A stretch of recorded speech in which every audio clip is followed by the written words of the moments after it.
All right, George Bagby, welcome back to the Jay Burden Show. How are you doing? I'm happy to be back. Thanks for having me. I'm thrilled to have you, especially so soon. Instead of looking at I guess, specific ethnic group or faction, you could say, of American settlers, we're going to pull back and do something slightly more conceptual, slightly more theoretical, if you will. You said that these section of notes may end up as an essay. When they do, I'll be sure to link them. But what is the topic you want to discuss today? I want to talk about the state of history education in America and what options we have going forward as far as history education. We're in a really strange situation.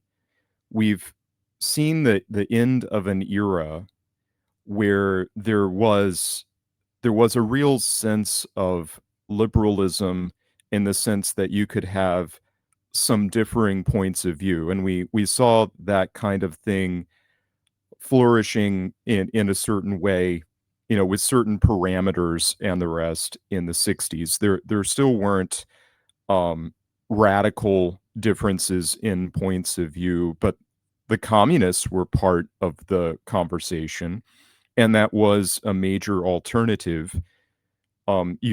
You see the admission of the Weather Underground radicals to the academy, uh, a major milestone in the trajectory of the academy, and they basically become the establishment, which is a great irony, given all of their hatred and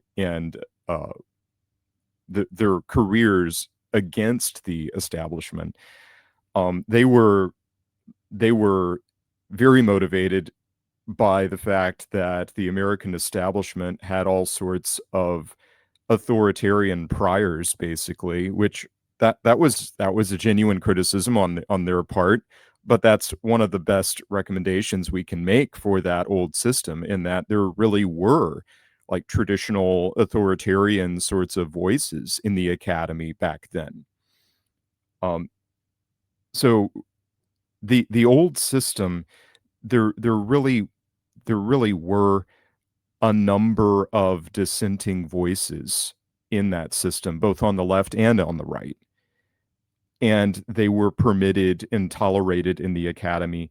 It's really a great period in American history writing, from say 1960, going back decades from that point, and even after that point, there are some really great writers in American history that we can still learn a lot from today, and they're all points of view that aren't published at all anymore.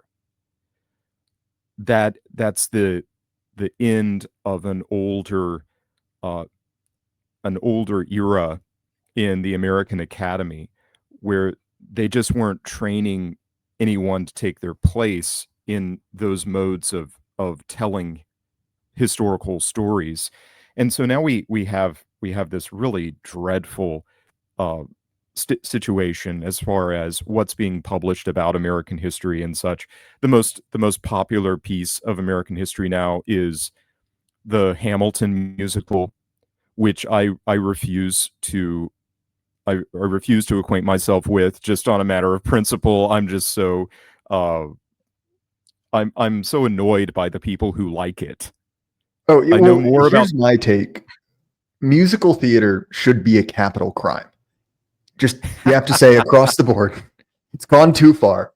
Give it a generation, maybe we can bring it back, but the theater kids must be stopped. They cannot be allowed to operate freely.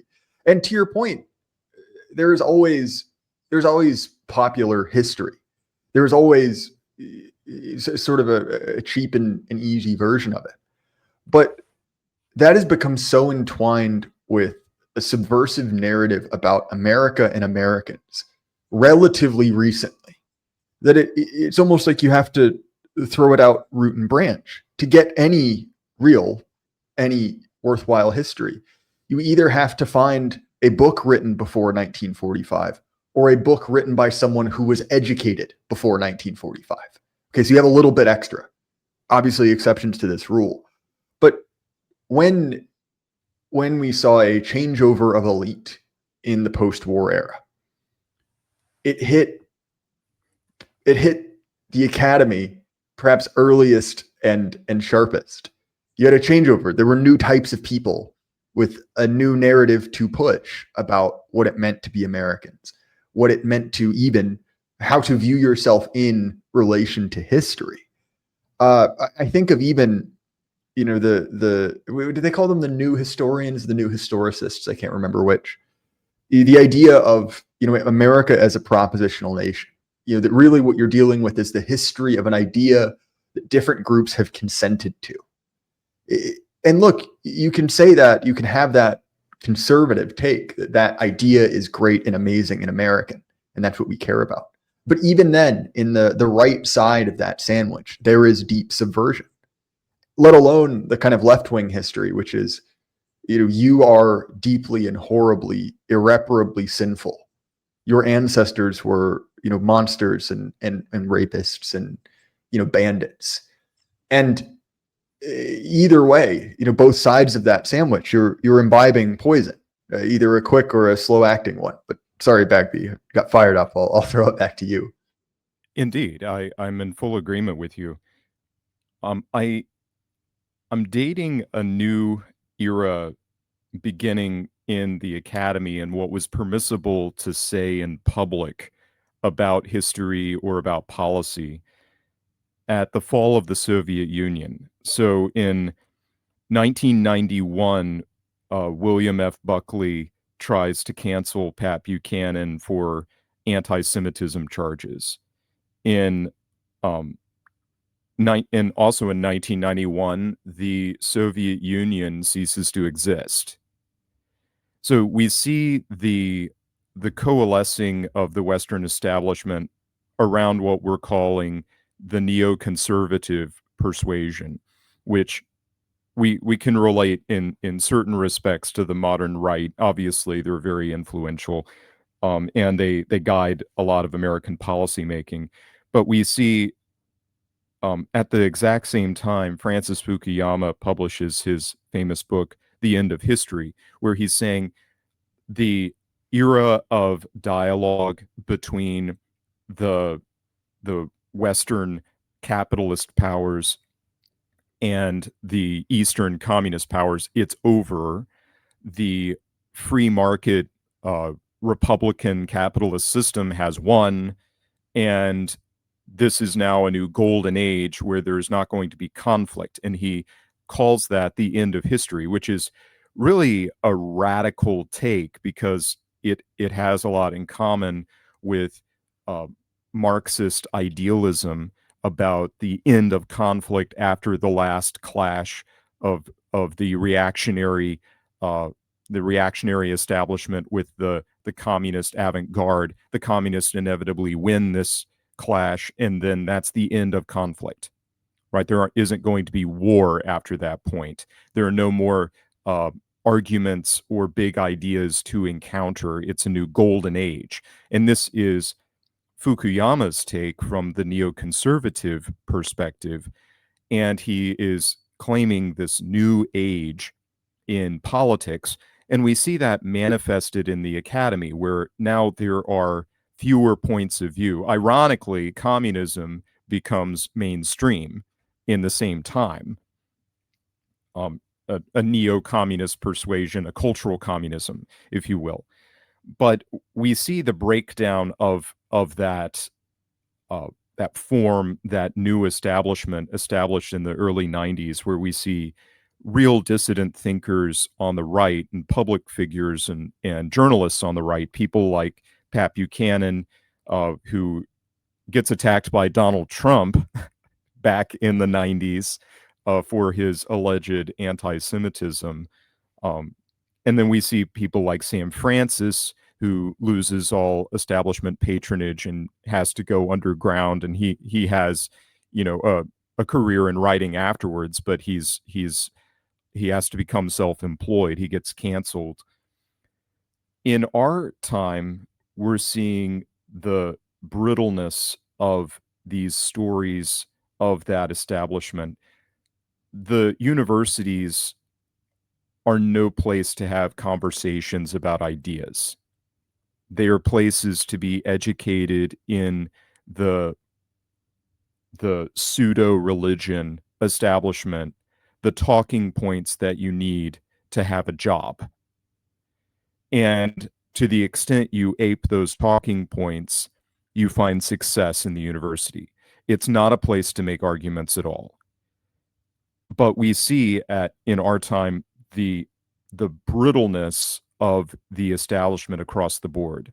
The rise of Donald Trump and his attack on the Republican establishment, being like very instrumental in his rise back in 2016. He was just constantly attacking the failed Republicans.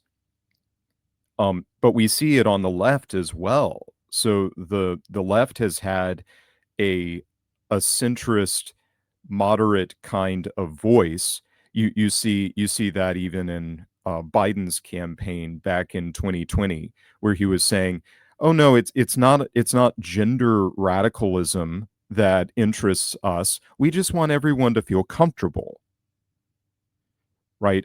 Trump in the debate was saying, "No, they're transing kids and they're keeping the information secret from their parents and such." And Biden says, "No, no, no. DEI is all about just making people feel comfortable and about being polite." So he had this very moderate sort of interpretation of the justification for the policies. In fact, we have radicals behind the scenes, but the talking points are important because it's how they present themselves. It's become impossible for the moderate left, the centrist left, to maintain a belief that that's really what they're about. They are subservient to the radicals of their party, and the Biden administration certainly demonstrated that. Biden, the bumbling old man, was not the one that was running the administration. It was radicals behind the scenes that were running his administration. And we see the breakdown of what the left would call the neoliberal order with the rise of the openly communist left, the ascendancy of the radical wing of the Democratic Party, which is maybe best illustrated by this Mamdani character in New York City, who is talking about things that are actually like really old policy proposals from the radical left, like making commerce a state concern, running grocery stores in New York City, the city government like taking over grocery stores or something. I don't exactly know how he means to make that work, but these are like really old talking points on the radical left, and we see these reemerging because people in the left, they want this done more openly. At least there's a minority of them that want it done more openly. We also see it on the right, where we have our most interesting voices in the right. It's not establishment Republicans who are guiding policy or creating the talking points. It's voices from the underground that are doing that. It's a real reactionary right that is feeding ideas to the administration right now. And that's really remarkable. But we see in that the breakdown of the centrist neoliberal establishment, who've been running things more or less my whole life. Now, this has major implications in education. The basic purpose of history instruction is to do something like distinguish between what passes in time, what does not remain, what we might characterize as human vanities, the ambitions of a particular administration, a particular faction, and what sticks around, the permanent things. To distinguish between those two shows us the difference between worldly things and true things. The things that pass away, the things that invariably die, the things you should not set your heart upon, and the things that stick around that are eternal, that are connected ultimately with the will of God, with the natural order. And we might characterize that big idea behind historical instruction as a tragic view of history, as one writer had it. That's the ultimate metaphysical value of knowing history, so that you don't gain the world and lose your soul. But our regime, it's ostensibly a liberal regime, but we know in fact you can't just talk about whatever you want. There is no marketplace of ideas. You can't talk seriously about conflicts in history. History has turned into, in our world, a special pleading about the story of liberty, and it's a particular kind of liberty that the establishment education is interested in. Whether you're getting high school history instruction or you're going and pursuing it at a postgraduate level, it's a leftist story of history. That's really the only thing that's available, unless you can go to a school that does not take federal money and therefore they aren't regulated. You might get something different there. And I think well of those institutions like Hillsdale. There are great historians working there. Um, Brad Berzer wrote a book some years ago called In Defense of Andrew Jackson, just as an example, and he teaches history at Hillsdale, and he has interesting things to say in that book. It's not properly speaking an academic history book, but nevertheless, it's great that that kind of thing can come out of Hillsdale. But the gist of the mission of establishment history teaching today might be lifted from Psalm 2. Um, Psalm 2 says, "Why do the heathen rage and the people imagine a vain thing? The kings of the earth set themselves and the rulers take counsel together against the Lord and against his anointed, saying, let us break their bands asunder and cast away their cords from us." That's a good little summation of what the establishment history narrative looks like.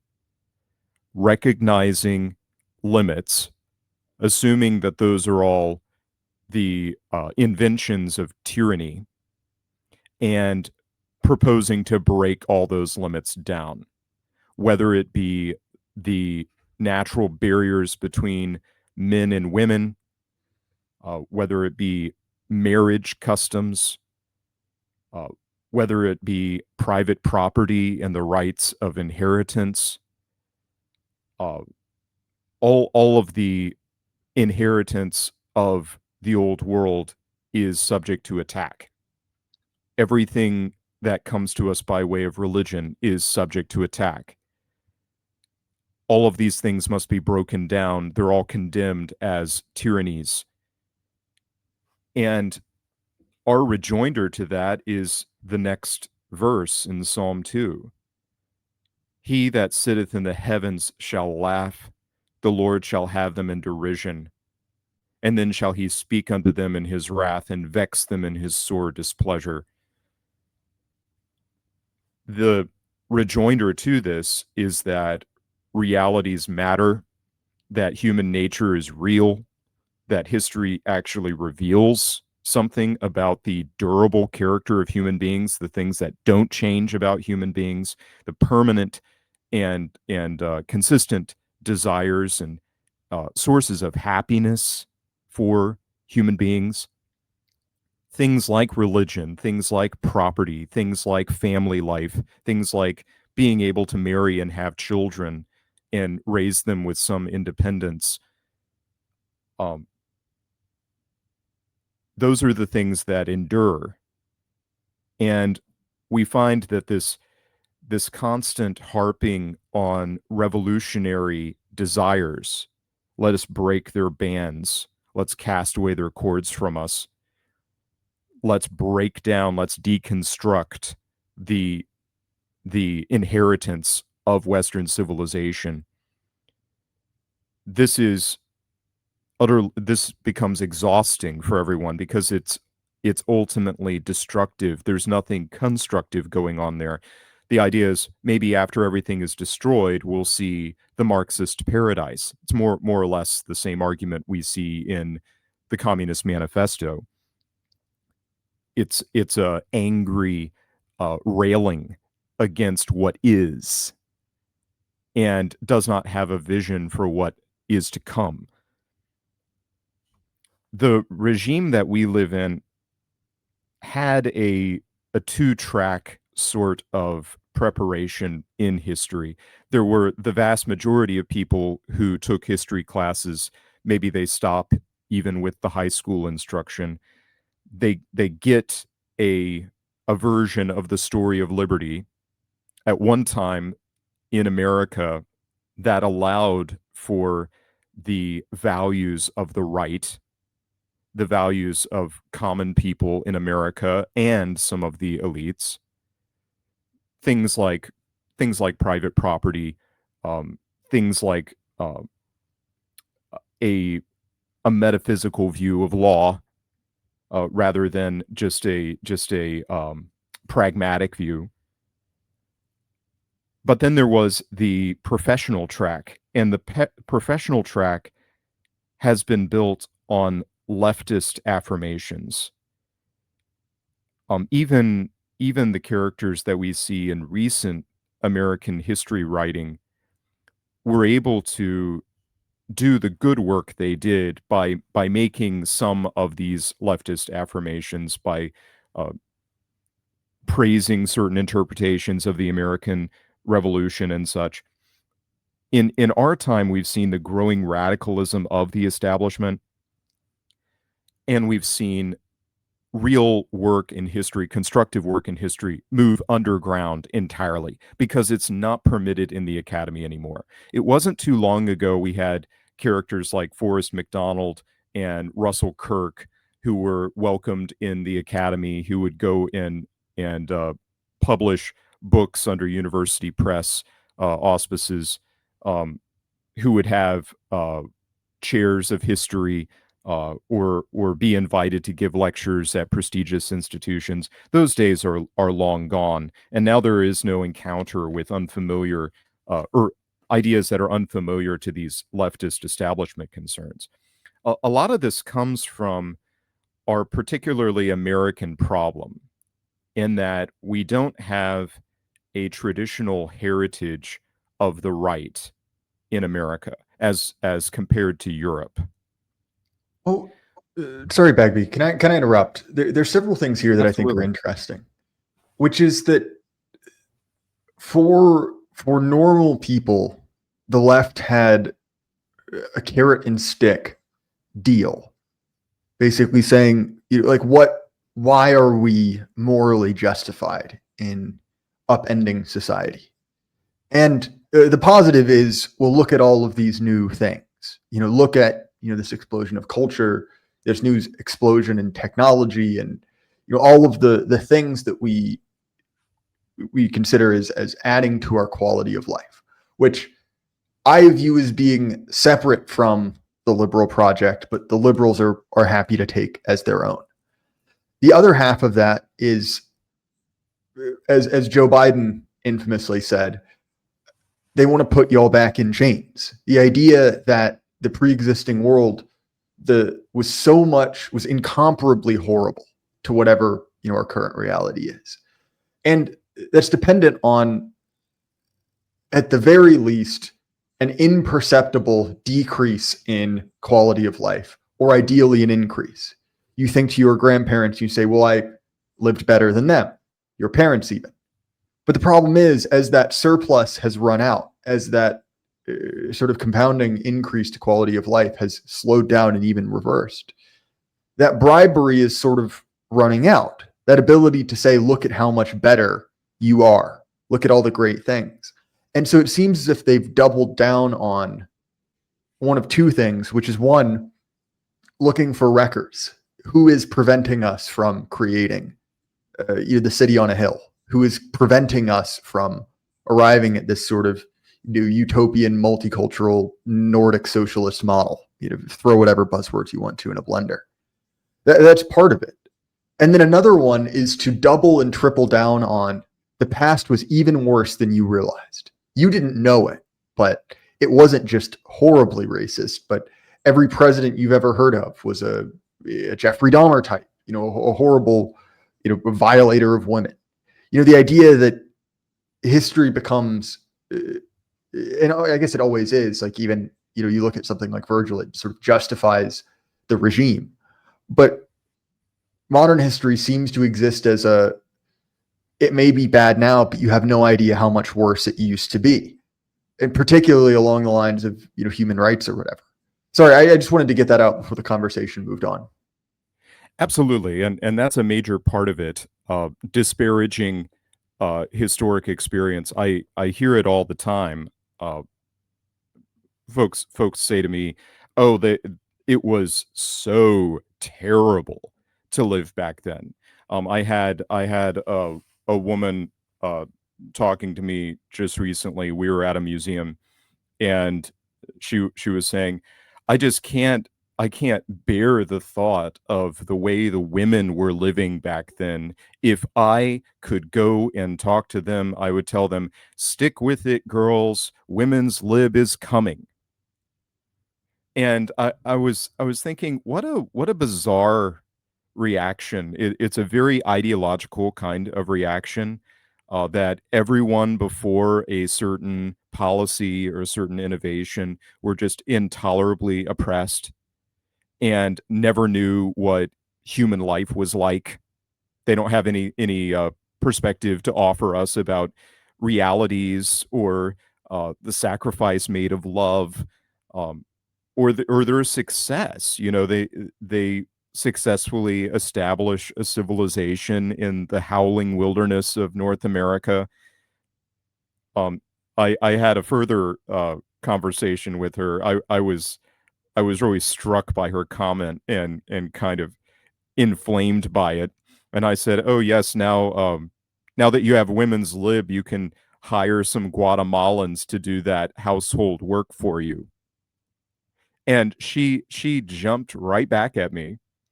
She seemed to engage with the idea in a way I didn't expect. She said, "Oh yes, but now they're even taking the Guatemalans away from us."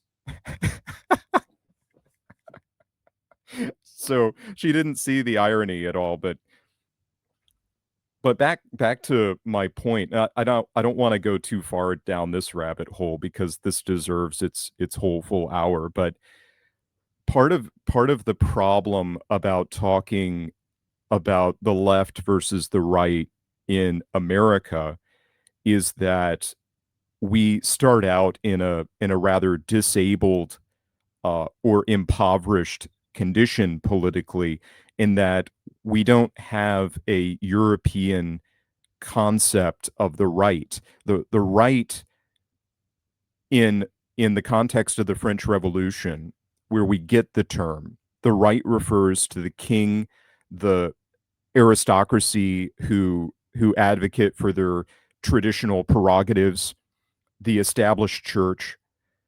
Um, it's a different measure of a stable establishment than what we have in America. Now, there were those in America, particularly the New England Federalists, led by people like John Adams. They were very appalled by the French Revolution, and they always pitched themselves, both John Adams and people like Alexander Hamilton.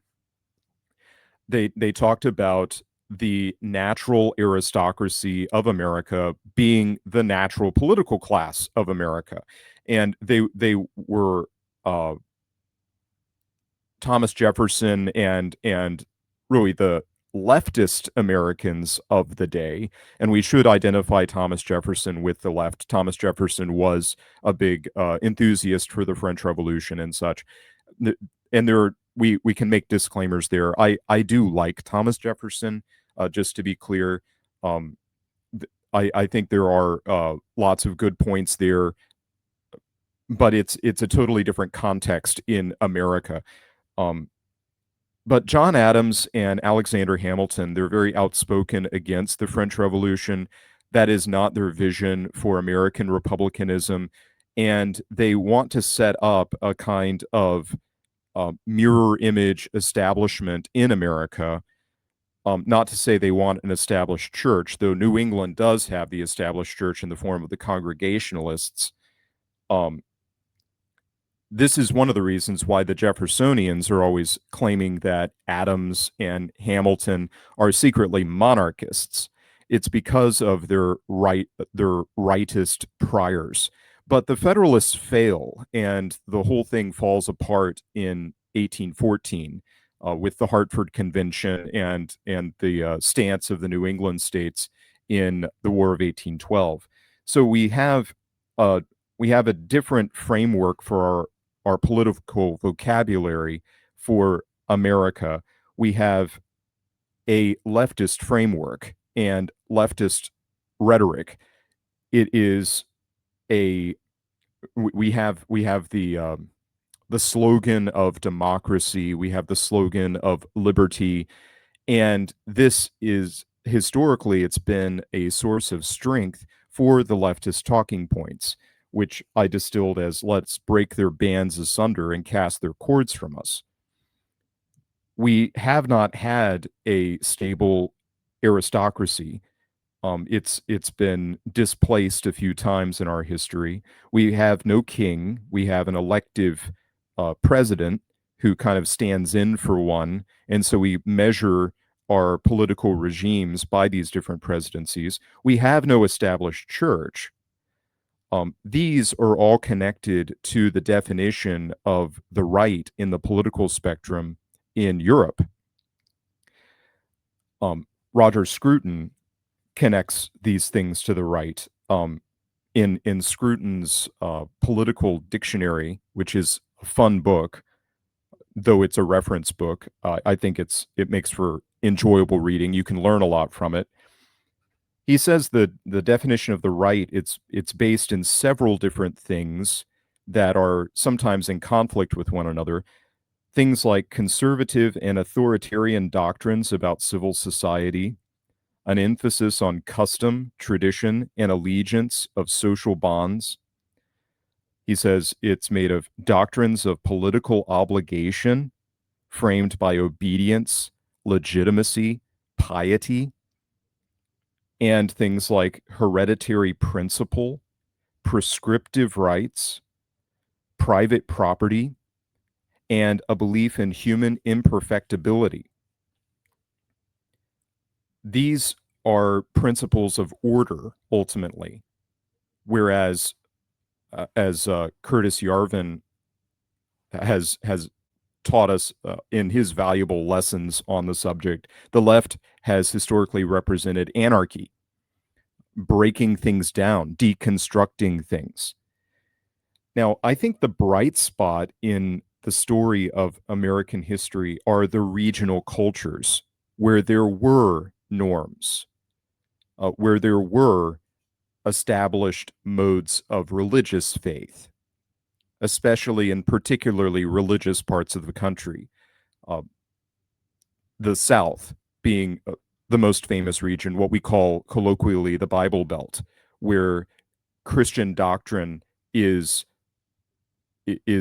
expected in social circles, and it's more or less traditional doctrine, though it has a very strong low church Protestant tendency.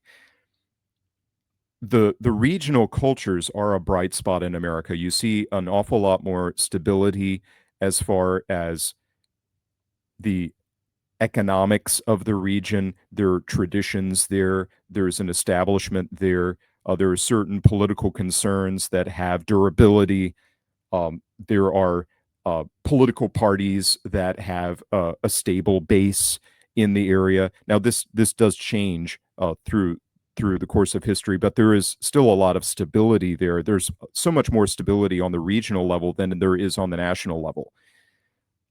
And in our time, we've seen the major breakdown of these regions, and we've seen the leftist educational establishment attack those regions. And you can find this in the Northeast, the almost universal disparagement of the Puritans, which I want to push back on, because I have a sympathy for them for some of the same reasons that I have a sympathy for the Old South. I like heritage Americans, and I don't want to see them disparaged and mocked and cynically treated. I want them to have a noble place in the telling of the American story. We see the breakdown of regional identities, the open assault on those things with the taking down of statues. And I also like to emphasize that wasn't only done in the South, and it wasn't only done for Confederates. Even Woodrow Wilson had his memorials taken down in Princeton, New Jersey. Even Theodore Roosevelt's statue was taken out of the Museum of Natural History in New York City, his own city. And we shouldn't forget that this regional thing and this commemoration of different eras in our political history and the rights of those heroes of their day, those great movers and shakers of their day, to have an honorable memory, even in the place where they were most assuredly based, where they made parts of their careers, like Woodrow Wilson being the president of Princeton, and so on. This is an attack on all of these regions. It's an attack on all of the eras of American history. It's the effort to blackwash them all and deny any young people a connection to them or the ability to sit and learn from them, to venerate them as men of genius, as men of action, as men of will and vision. Those things are disparaged because ultimately those are all connected with the rightist prior represent or identifying what Scruton says conservative and authoritarian doctrines about civil society. Things like will, things like vision, things like ambition to make a mark. So the breakdown of the regions, the attack on regional interpretations and heritage has forced the right to go underground and to privately distribute their pieces on American history, their telling of American history and such. But the leftist establishment has left disorder and dissatisfaction. There are many encouraging reasons to believe that swaths of the American public who don't normally think about history, many of them avoid public history, avoid historical tours, museums, and such, because they are tired of the blackwashing of the past.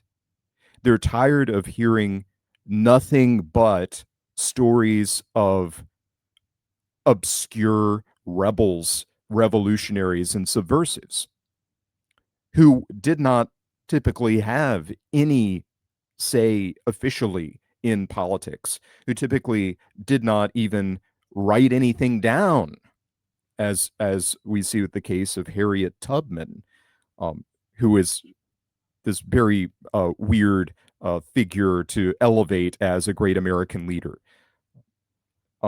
Realities reemerge because of the dissatisfaction with leftist anarchy and disorder in the telling of history in particular. So there is a strong desire for a different take on history. And we see the rise of a more conspiratorial view of history as well, and the fame and fortune and prominence of even really radical views of anthropology. And you can find that with people like Graham Hancock. I'm not here to offer any opinion about him other than just to acknowledge his is a radical view, and it's maybe the single most popular view in anthropology in popular literature today. Anthropology books are not bestsellers, but Graham Hancock's books are. And that's a sign of the dissatisfaction with the establishment. People are tired of hearing everything that they take for granted, everything that they like, everything that they found success with personally and found as a source of happiness for themselves. They're tired of hearing that constantly disparaged. And that's good. That's an opportunity. This is how Daryl Cooper has a career, for instance. And it's just a self-made thing for him. And yet he has found prominence, and now everyone's talking about him, and his enemies have been forced to pay attention because he has audiences of millions who will subscribe to hear the refreshing new take on the 20th century. So Well, our situation is rather akin in some respects to that of Napoleon. I'm not gonna expand that too much here, but Napoleon said something of great value about his own circumstances, coming in to collect the fragments of France after the revolutionary period. Napoleon said, "Who proclaimed the principle of insurrection a duty? Who flattered the people by proclaiming for them a sovereignty they were incapable of exercising? Who destroyed the sanctity and the respect to the laws by making them depend upon the will of ignorant assemblies? When we are called to regenerate a state, we must act upon opposite principles. History paints the human heart. It is in history that we are to seek for the advantages and disadvantages of systems of law." And maybe someone in France is reading Napoleon. I understand the French crown jewels were just stolen from the Louvre, and the governor or the government of France seems to be symbolically lying in the gutter these days. Maybe we should crown the thief the new emperor of France and see what results. It might be better than President Macaroon and his minions. That's kind of the situation that we're in now, where there are large masses of people in the Western world who have gotten to the point where they're willing to try anything outside of what has been officially permitted.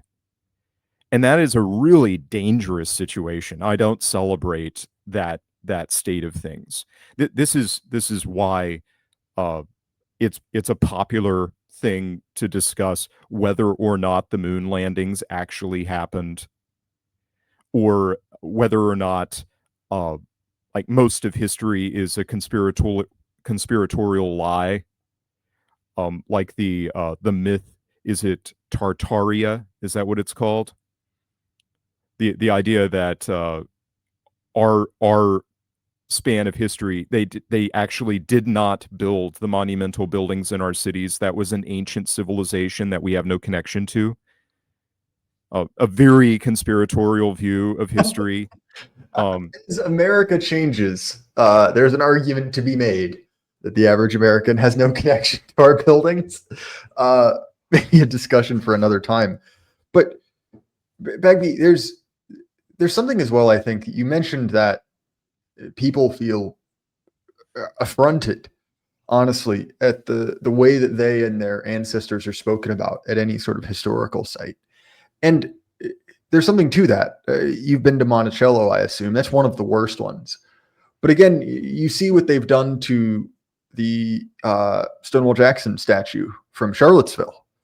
They've hacked it up and put it into some sort of like monstrous postmodern art piece. debuting at some, I think it's a modern sculpture museum. I can't remember the exact 4-letter acronym in LA. Is similarly this looming like plaster statue of a black woman holding General Lee sort of by the scruff of his neck. You know, the idea that you ought to be ashamed, that there is something wrong with you. And when you look at, Daryl's work, and I would consider him perhaps a light revisionist, right, in the grand scheme of things. But even looking at the most despised regime of them all, right, the mid-century Germans, and saying something as mild as, well, maybe they were men too. Maybe they weren't, monsters born out of hell. You see two things. Both, one, the incredible popular reaction for people who are interested in the story, are interested in the narrative which puts them in place in history, that places them in a chain connecting them to their ancestors in a positive sense. But in a negative sense, the degree to which the regime genuinely hates, any positive, neutral, or even neutral vision of the past and vision of our predecessors, our ancestors. To me, I've said this multiple times. Really, I read Political Theology by Carl Schmitt and based my entire internet personality on it. But it really is. He is not a historian. I mean, he literally is. But he is an arch heretic, and it's laughable. If he were making the same claims about George Washington or Thomas Jefferson. I mean, honestly, in the current era, even Lincoln, no one would bat an eye. I mean, maybe he would be disinvited from an academic conference, but because he is striking at kind of the core of the sort of mythology of the modern American empire, he is, and his brand of history is truly heretical. It is, and I mentioned Virgil earlier, but if we consider history to be the story of people tell themselves, there's sort of justification for how we got here.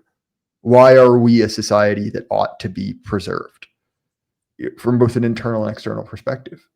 Well, if your answer is you are the culmination of generations of irredeemably wicked men, horrible people, and you ought not to preserve, you ought to give it all up, pass it to those who deserve it better. Well, it's no shock that people aren't buying that, especially when they see they feel as if their birthright, the thing they're being castigated for, has already been given away. They're in fact not incredibly rich and privileged. And again, I'm when we talk about left and right, to me, history is the provenance of the right. We own it fully because we're the only ones who can engage with it honestly, instead of using it as sort of like a didactic rod. And this is the dichotomy ultimately. It's not an academic point, it's an existential one. There are two ways of living, and this is a bit of wisdom from the apostolic document, the Didache. It says there are two ways to exist. There is the way of life, and there is the way of death. And those that refuse to countenance this blackwashing of their heritage are people that still have a will to live. These are people that want a country to give to their children, and they want constructive stories to tell about it. The blackwashing of it, oh well, they were all evil, they deserve ignominy and no constructive remembrance, let's take down their statues, let's give the country away to whoever shows up, is the way of death, and it's suicidal, and we see all of that manifested in much more frank ways. The mutilation of people, the praise of infanticide from high places.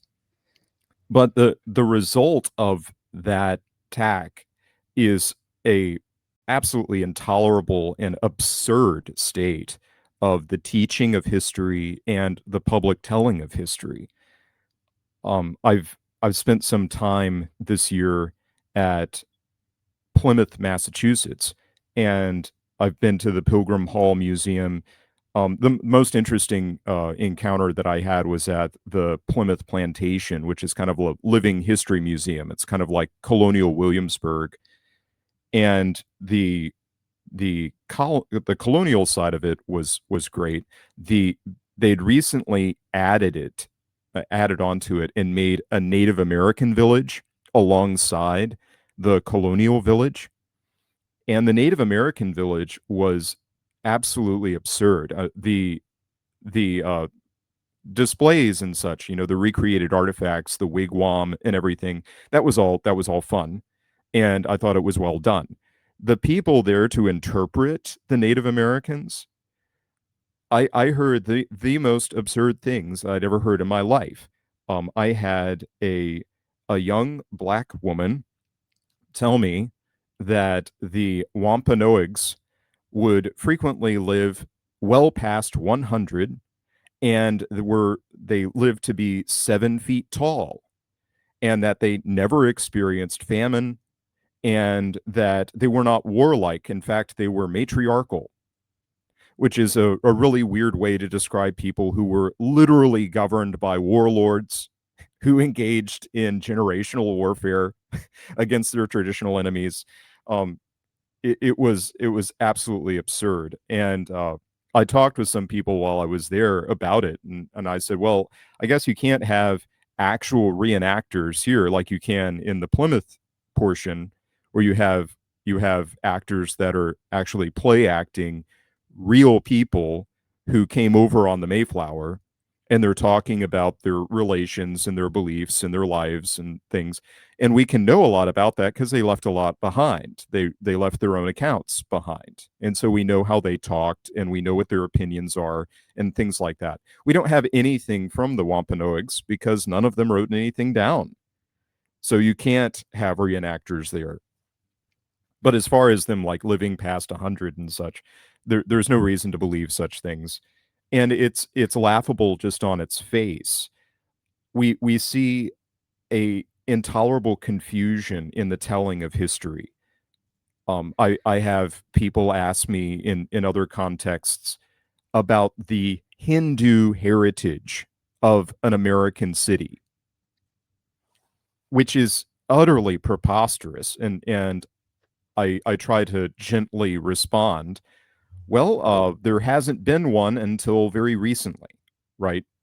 The first Hindus arrived, maybe a few decades ago in this city, um, and they are genuinely confused because they've been told by the president, by other uh, figures of authority in their lives, that this has been always a part of America in some sense or another.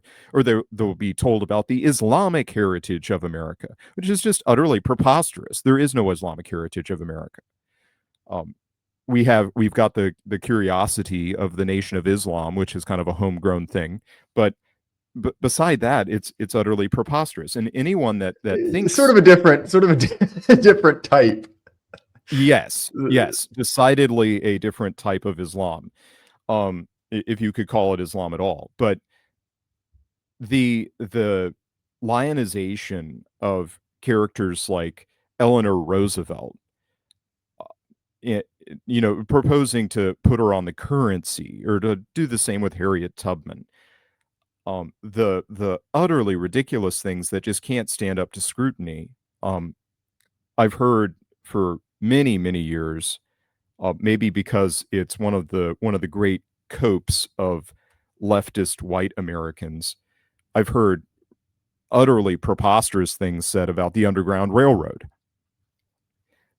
People, I was having a conversation just yesterday about this. It just came up into conversation. I was talking about a certain area of the country.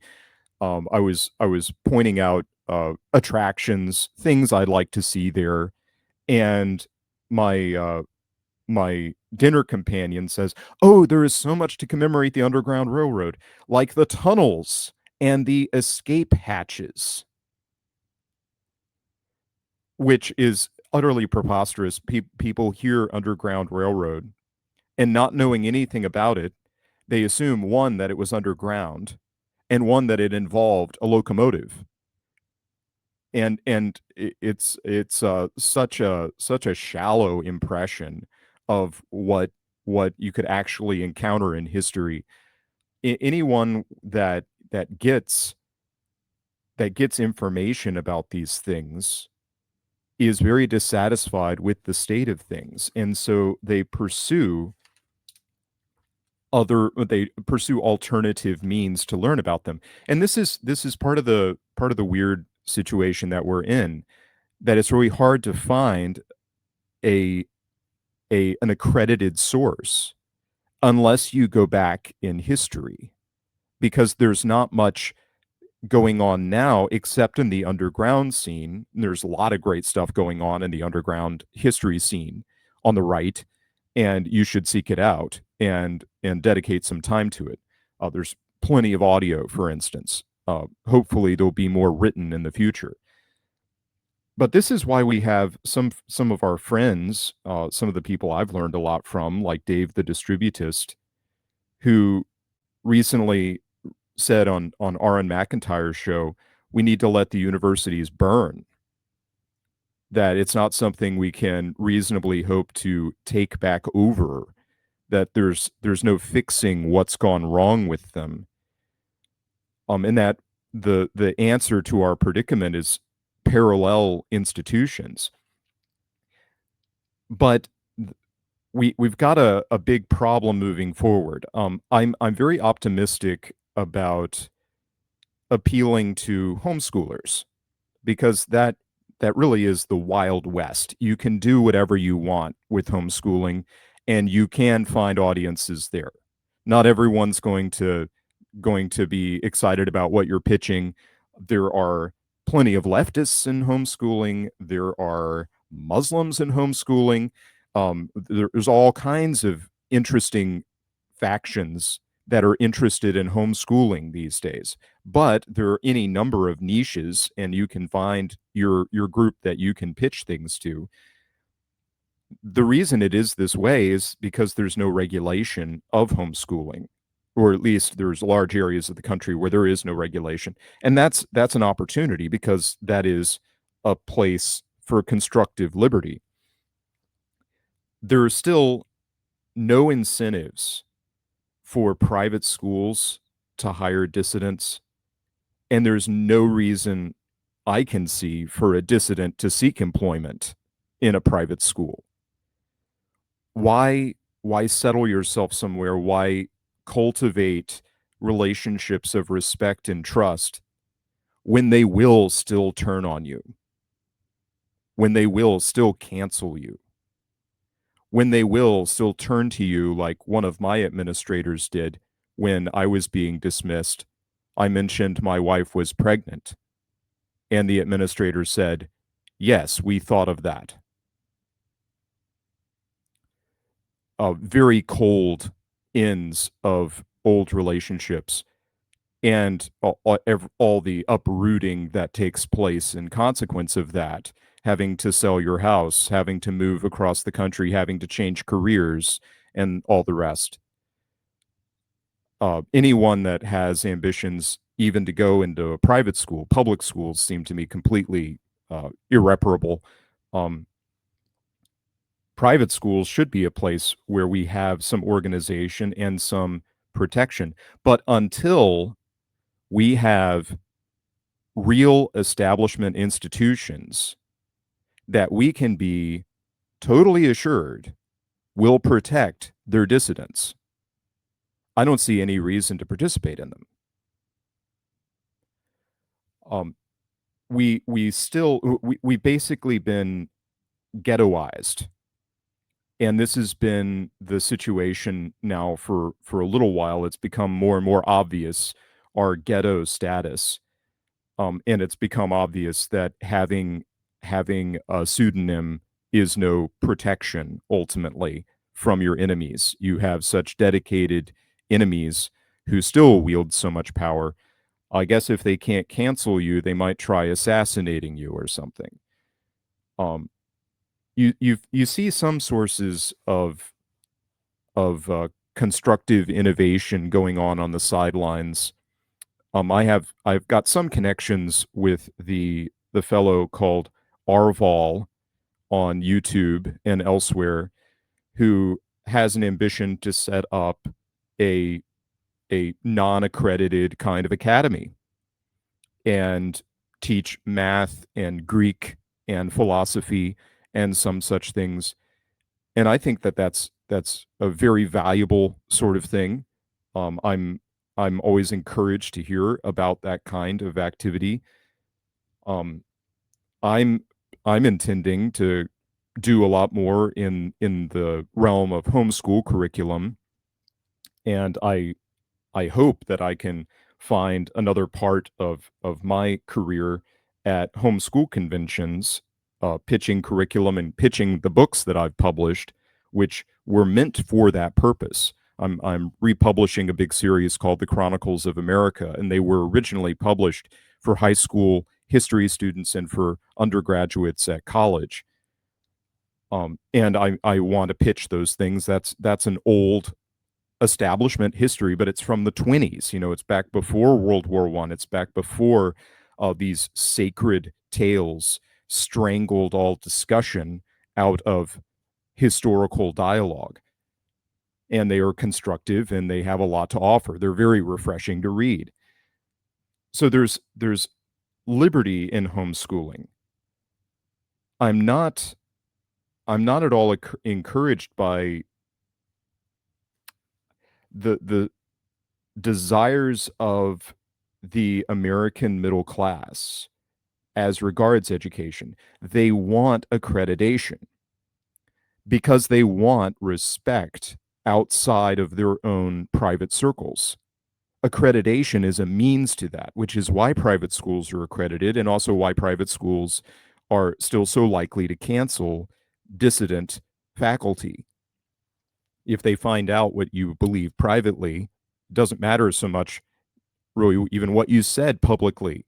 That matters nothing at all. To some of these people, they will cancel you. The the way forward without accreditation is necessarily limited. We will remain ghettoized. But the question with accreditation is, how many genders is your school required to have? What will they cancel you for? What will they deny you accreditation for when they find out about the beliefs of your faculty and such? How much could we exist inside of that system of accreditation, even if we did set up a private school or even a college to parallel the existing institutions? Colleges will gatekeep the professions for the foreseeable future. And there need to be a certain number of us that can adequately train our children to survive an accredited college experience without losing their faith, without losing their heritage, without becoming subversives in their own families. And this is something I've always felt so strongly about. I went to a very conservative college. I believe I've mentioned before, I went to Liberty University. And I had wonderful faculty. I look back on them now. I see some of them have gone off the deep end from since 2016. It's kind of a watershed year for a lot of people, but a great many of them remain, and I'm still in touch with them, and I'm still friendly with them, and they're still sympathetic, and so on. I had wonderful professors there, and I'm a great admirer of what has been accomplished there academically. Actually, there's a lot more freedom and constructive conversation in the humanities there than you're likely to find in most other schools. But I also saw so many of my my fellow classmates, people that went through the same programs I did, who became disaffected atheists, became very bitter, and embraced the worst aspects of modern ideologies and self-destruction. And that was actually the norm. It was an exceptional portion of my friends from school that maintained their faith beyond graduation. And that's how deep the rot goes in English, for instance, which was one of my majors. In English, you have to read the recent literature on the subject, and to get the degree in English, according to the accreditation services, you have to take literary criticism to get a degree in English. Literary criticism is a survey in all the destructive ideologies. It's a survey on colonialism. It's a survey on gender theory. It's a survey on Freudian beliefs about sexuality. It's a survey on Marxism. It's a survey on neo-Marxism, the Frankfurt School, cultural Marxism. And you have to read all of those things, and you also have to write papers criticizing the novels and the poetry that you went into the program presumably because you liked them, and you had professors there at Liberty University who like those writers, and that's why they're there. That's one of the great things about Liberty is I could take classes in Shakespeare, for instance, and have a professor who genuinely loved Shakespeare. Whereas if you go to another university, the Shakespeare professor is there because he loathes Shakespeare and he wants everyone else to hate him for the same reasons.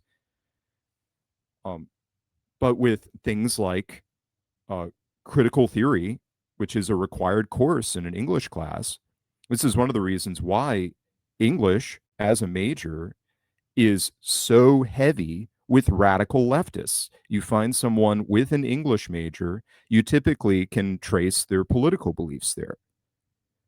So what do you do with that? I maybe abolish the English major. And I'm not kidding. Abolish that coursework. Make it an extra thing on the side. These days we have classes in literature so that we can certify people in some reading, because most people won't do the reading on their own anymore.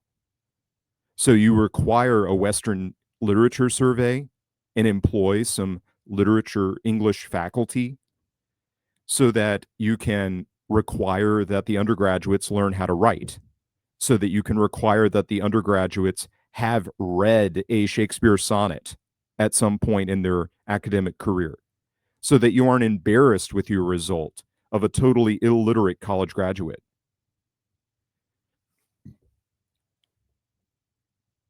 It's a really difficult problem. The colleges will continue to gatekeep the professions. I don't know how we get entry into the professions without some kind of certification. But there are an awful lot of opportunities to exist in this ghettoized situation without those certifications. Think of someone who can't afford traditional medicine. What can they go for instead? Well, I got interested in acupuncture when I found out I couldn't afford a regular doctor. I've never actually been to an acupuncturist, but I'm still interested. My wife and I hired a midwife for the birth of our most recent child. We didn't have an obstetrician or any hospital or doctor's visits for the entire pregnancy. It was only the midwife. And that's something that just goes on the side, and the service spreads by word of mouth and by some level of advertising. It's a picture of a non-standard sort of thing to do, something outside the mainstream. And for the near term, that's actually all I see as an offering. I'm very interested to see what Aaron McIntyre was talking about recently about people that want to invest in parallel educational institutions and so on. It has to be outside of the mainstream of what we have, and it can't continue down this path, certainly not much longer, without completely cutting out the right and their families and children from all place in future professional employment. But it's going to involve a breakdown in all kinds of norms. For instance, censorship. The right is going to have it. If you're going to have a institution meant for the education of children in our world, and it's going to be founded on the principles that we talk about in our spheres, you will ban any number of books from that children's library. And I think the same holds true for an undergraduate position or undergraduate program. You're going to be very selective about the kinds of things that you teach. Because a college student is not someone who's just making up their own minds along the way. They're absorbing, they're responsive to the powerful institutions that are communicating about what is permissible to say about a subject, what is permissible to believe, what is a permissible way to live, and what is on the outs. Young people are very sensitive to those things. They're very sensitive to cultural forces.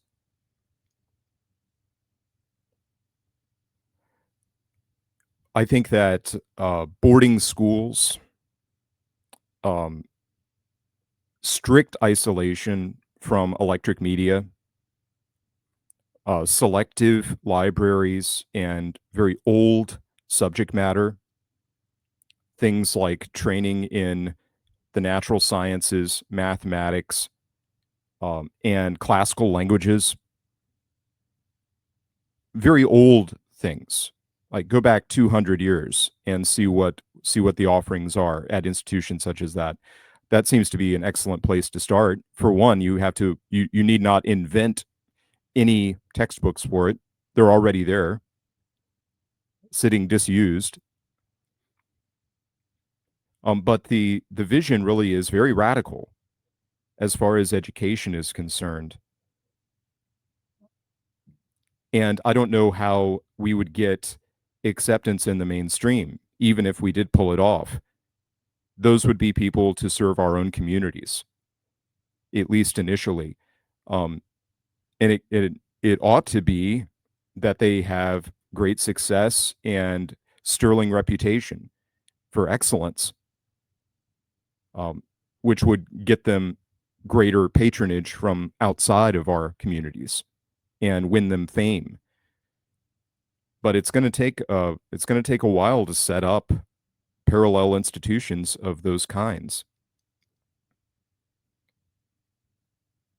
I have a happy reflection to look at a rundown motel on a remote mountain and imagine planting my family there and offering classes and working to make a little private school. I have no idea who would patronize such a thing, but it's a happy thought. It's kind of in imitation of Arval and his educational project out in the wilderness as well. Both of us share this ambition to set up something parallel that serves our own, and without much mind what the rest of the world might say of us if it was independent, then maybe we could pull that off. But Yeah, I I guess think that that go there are ahead. several paths forward, and I'm not entirely convinced, mostly because it still very much feels like you're up in the air. It's unclear what is immediately possible. But regardless of what your opinion of what is next, parallelism is not it's not bad practice at the very least. Right? Building your own network, using that sort of social capital, and extricating yourself from their systems is clearly a worthwhile goal. And I think with education, I'll actually be speaking to John Moody about homeschooling soon, because I was homeschooled. I have thoughts about it, and I want to talk to someone who's more up to date than I am. Because, as you've said, while the average homeschooled family is quite conservative, uh, you really get all types. And yet, I still think that provides an interesting model for, in the short term, how to protect you and yours from a world that is designed to poison them. Now, it's not an ultimately winning strategy, right? You don't go from n number of homeschooled children to a perfectly functioning society, but within a relatively limited scope of agency, right? You only have certain number of cards to play. It's a good one, right? It's a good move to make. But George, we are over time, which I don't mind doing. This was a good conversation. If people want to find you, obviously there's Tall Men Books, where you can get a number of reprinted first editions, or sorry, not first editions, I guess, reprinted original primary sources. I believe you have a YouTube channel, which will be linked, and then your presence on Twitter. If I missed anything. No, that's it. And thank you for the opportunity. This is kind of a free form, thoughts about education going forward. Uh, Unfortunately, I don't have something more constructive to say about it other than trying to build the parallel institutions. The implications in our current situation are they're very difficult, and it has to be a kind of a long game that we're playing. But I'm certainly invested in it. And you can find the books I've been republishing, lots of history books from the 1920s, American history, constructive takes on American history, refreshing books to read on American history, regional emphasis and topics. You can find that all on tallmenbooks.com. That's tall men plural, tallmenbooks.com. And thank you. Oh, of course. I'm glad to have you on. This was a productive discussion. Be sure to check out Bagby's work product.